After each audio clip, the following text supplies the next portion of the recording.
Hello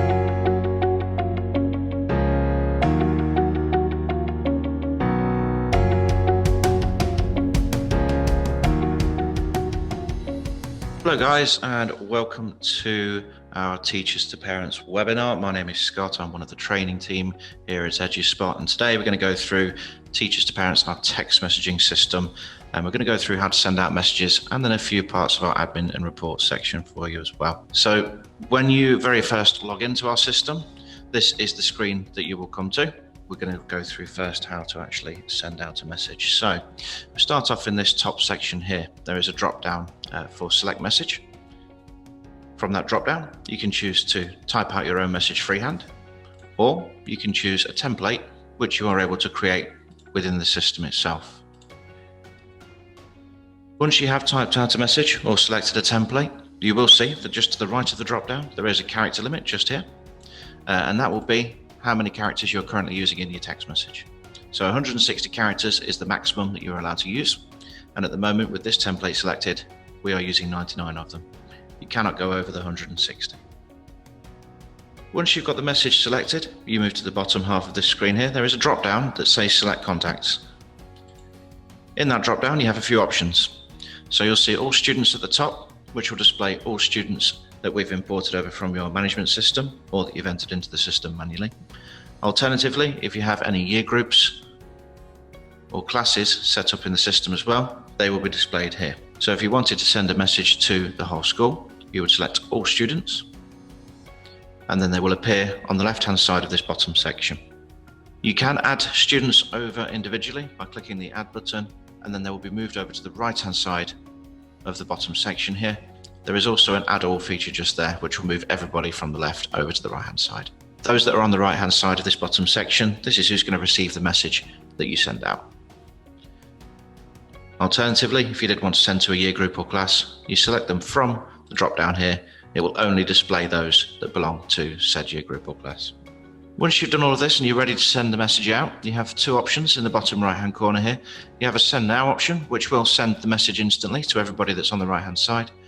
You also have a send later option. If you select that, the system will ask you for a date and a time, and it will schedule the message to be sent on your behalf at said time. So that's the basics on how to send out a message.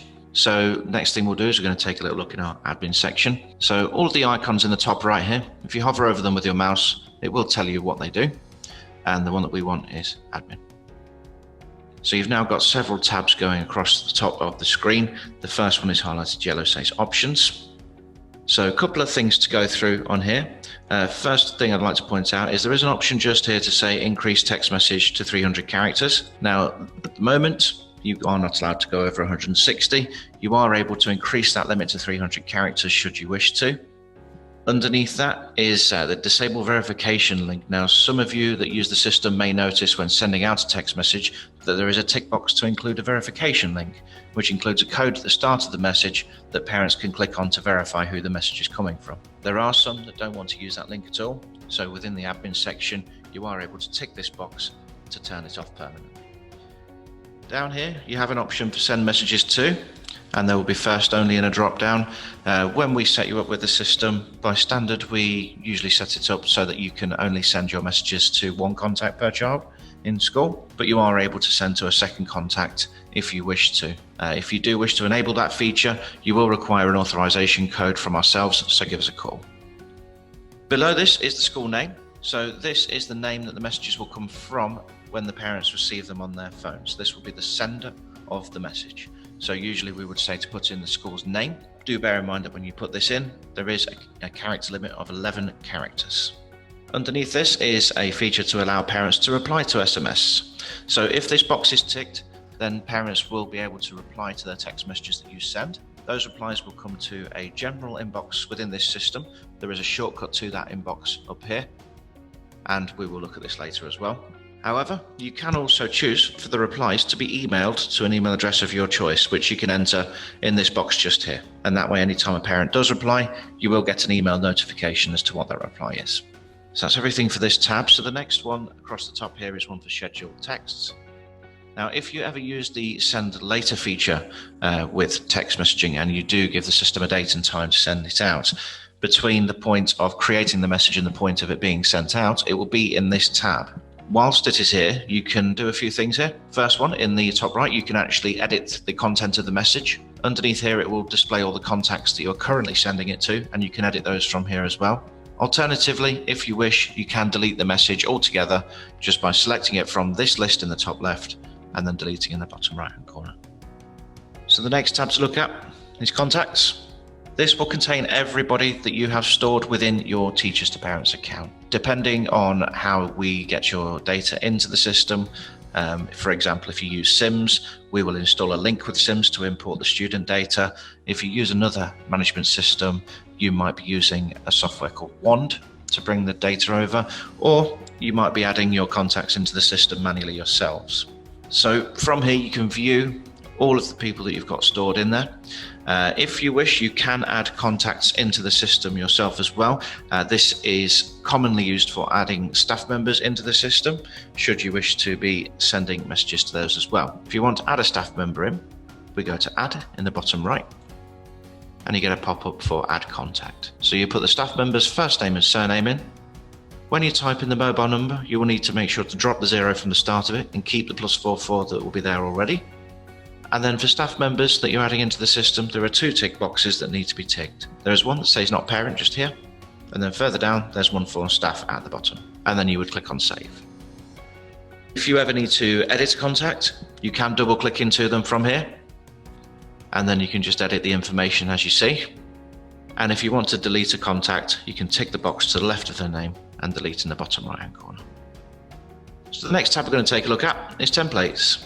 So if you wish to create a template message, so maybe for a message that you send out quite often to parents, you can create that template within this section. If you want to create your own, you go to add in the bottom right hand corner. You give the template a name, which is for your reference, so you know which one you are selecting from the drop down on the main page. And then below that, you type out the message itself. Now, whilst we're here, there is a little sentence just below here using the tag hash name. So anywhere in our system, when you are typing your own text message, or if you are sending a template out, if you type in hash name anywhere in that message, when that gets sent out to all of the parents, the system will substitute hash name for the relevant child's name. So it sort of personalizes the messages for your parents. Okay. If you ever want to edit a template, you can click on it once and click edit in the bottom right hand corner, or you can just double click into it from this list. And if you ever want to delete templates, you can just tick the box and delete in the bottom right as well. You can have as many templates in this section as you need. So the next tab we'll look at is the one for groups. So if you've got a group of students that you want to be sending messages to, and they are not imported from your MIS, so for example, it's not a year group, it's not a class, it's just a group of students for maybe an after-school club, for example, you can create that group within this section, and then you'll be able to select them when sending out a message. So to create a group, you click on add in the bottom right, and then all you have to do is you give the group a name, and then from the list of all of your contacts below, you simply tick those that you wish to belong to the group, and then you save in the bottom.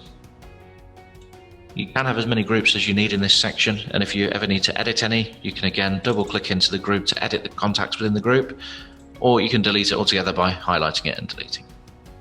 So the next tab for classes, this works in the same way as the groups does. This is typically for those that don't have a management system that we import the data from. For those of you that do have a management system such as Sims or another one that uses our Wand link to get data into the system, your classes will be imported via that link, so you won't have to worry about this section. But for those that don't have a management system and are managing Teachers2Parents manually, you can set up classes from here. It's done in the same way as groups. You go into the bottom right, go add, you put your class name in there, and again tick those that belong to the class.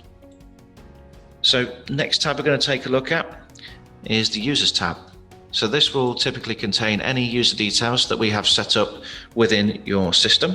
If you wish to edit those details, such as the password, you can double click into the user there, and you can change the password to whichever you need. If you wish to add a new user into the system, then you go to add in the bottom right, and you fill in the details. So you would give them a username and a password. You can put the staff member's name in there as well and their email address. This isn't required, but you can if you wish. And then there are some tick boxes down here. So if you want to restrict access for this particular staff member that you are creating a user for, then you can leave blank the admin access and report access tick boxes. and that way they will not be able to access the admin section that we're currently in, or the reports section, which we'll take a look at a little bit later. You will have to make sure to tick text access. If you don't, they won't actually be able to send out any messages. They will just be able to log into the system, and that's it. And once you've done that, click on save. So the next tab that we're going to take a look at, we've got these School Money and Parents Evening tabs here. For those of you that aren't aware, these are two other systems which we provide here at Teachers2Spot. School Money being our online payment system, and Parents Evening being an online booking system for parents' evenings. The reason that the tabs are here, if you were to take on any of those systems in the future, we link them up to your Teachers2Parents login details, and we do that through here. So we have released an app for Teachers2Parents, which is free for parents to download from their app store. The app will store all text messages that have been sent to parents. They will be stored within the app rather than the parents' messaging box. And then we have a few sections here that you can customize that parents can see within the app itself.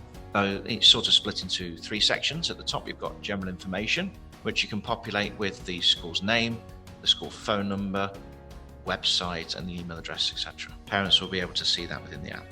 The second section is a term calendar. You can add your term dates in here, the start and the end dates, and as well as the half-term dates, and parents again will be able to see those within the app as well. And at the bottom there's a notice board. On the notice board you can post any kind of news you want parents with the app to see, and anybody that has the app installed, they will be able to see anything that you post on the notice board.